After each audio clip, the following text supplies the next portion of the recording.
And that's why I wanted to go into that. So when you're saying trim the fat, and when you go into the trim the fat phase, let's talk about that. That's because I jumped the gun and went to the people that you have in your in a bubble. But now, how do you trim the fat with the people in order to get them to fix the unbroken me? Not as you fixing yourself in the unbroken me. Start selecting who you have around you. Okay. And the baby steps is slowly not actively participate in the things that cause them to be there. Okay. Right? And some of the things are just habitable. We just do it by habit. You know, or some of the things we do it because of the guilt trip. Right? Yeah, but you know, like say for an example, hey man, everybody go to church on Wednesday. Mm-hmm. You may not like going to church on Wednesday, but you hang around people that go to church every Wednesday.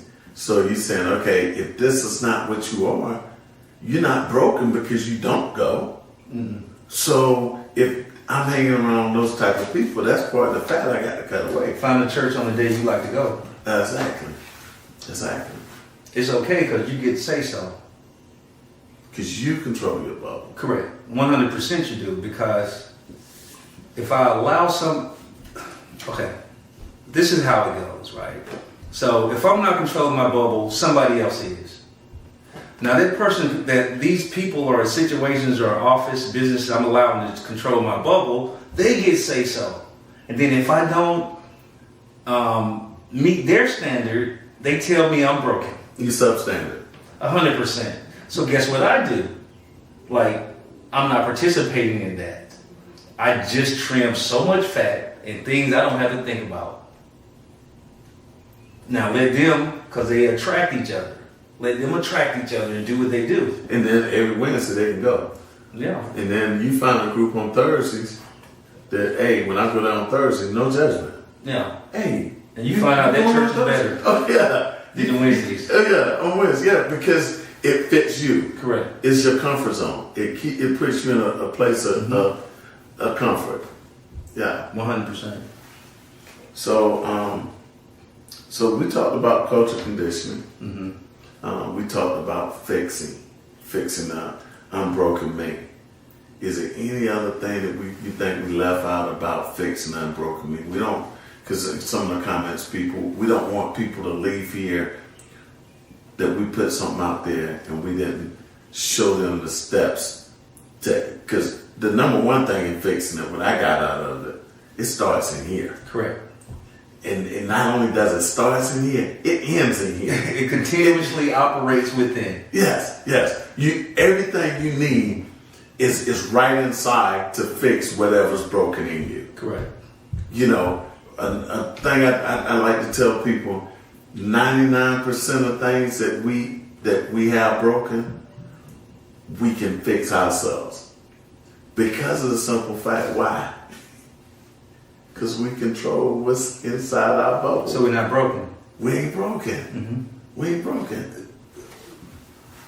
Anybody who spends a lot of energy trying to fix things within them that somebody else's, they're going to think they're broken. Because 9 times out of 10, if you're doing something for somebody else and you hadn't trimmed the fat yet, they can't make up their mind on what they want because they don't know. They don't know what makes them happy. They just know that you're going to take care of it and they're going to hold you accountable to do it.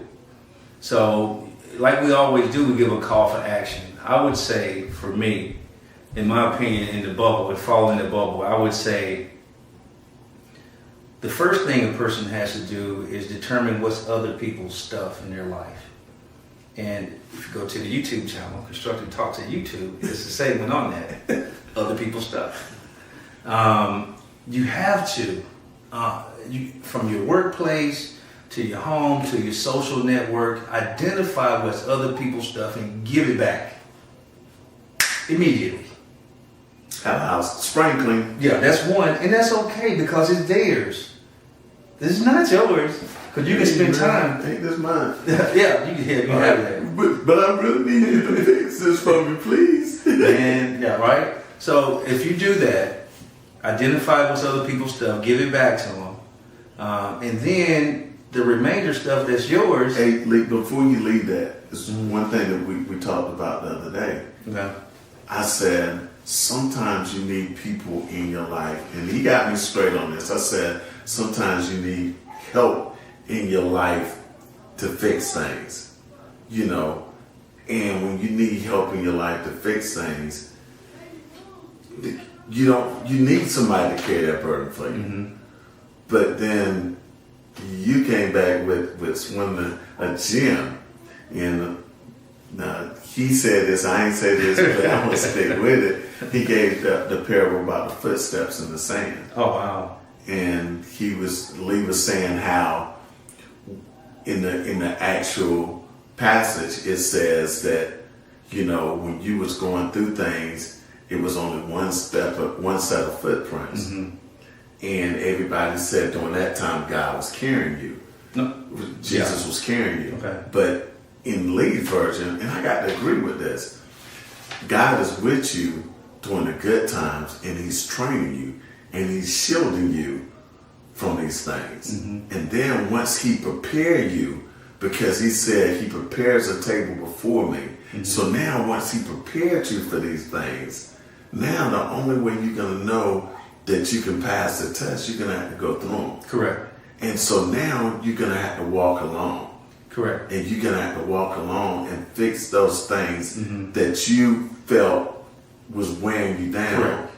You already been given the tools. Correct. You're given the tools, and now you see those one footprints in the sand. Because just like when you learn how to ride a bike, what happened? Your parents is pushing you on the bike, and then you ride, and then next thing you hear a voice from the distance said, "You're doing it! You're doing it!" And you look back and you fall because your parents let you go.